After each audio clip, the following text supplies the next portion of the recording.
A baseball game where the objective by both teams wasn't to win, but to unite a fractured country.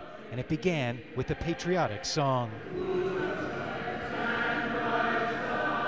The annual congressional charity baseball game pitting Republican versus Democrat lawmakers dates back more than 100 years. It's the one time a year opposing lawmakers put aside their political animosities for socializing and fun.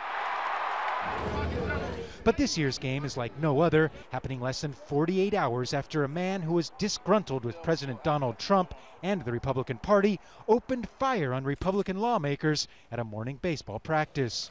Shocked and grief-stricken congressional leaders decided to go ahead with the game to try to bring Americans from different political sides together.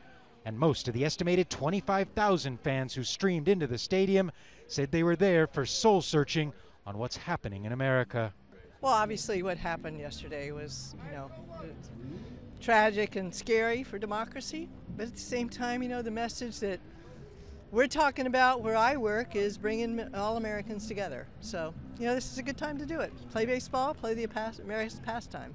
I really hope it turns it around and that we stop putting party first. We realize we're all Americans. We all want the same goal, and that's a better America.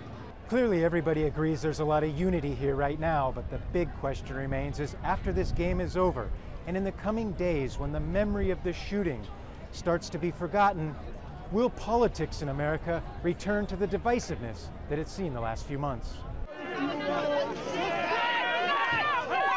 On the very day Trump was sworn in as president, violent protests erupted in the nation's capital.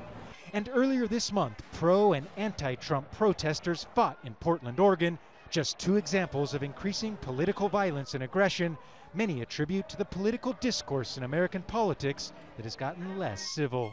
And I worked on Capitol Hill, started in 1968. And in those days, the Democrats and Republicans got along real well. And although they would fight on the floor, after they left the house, they would go have a drink together. Today, it's just, it's not happening today.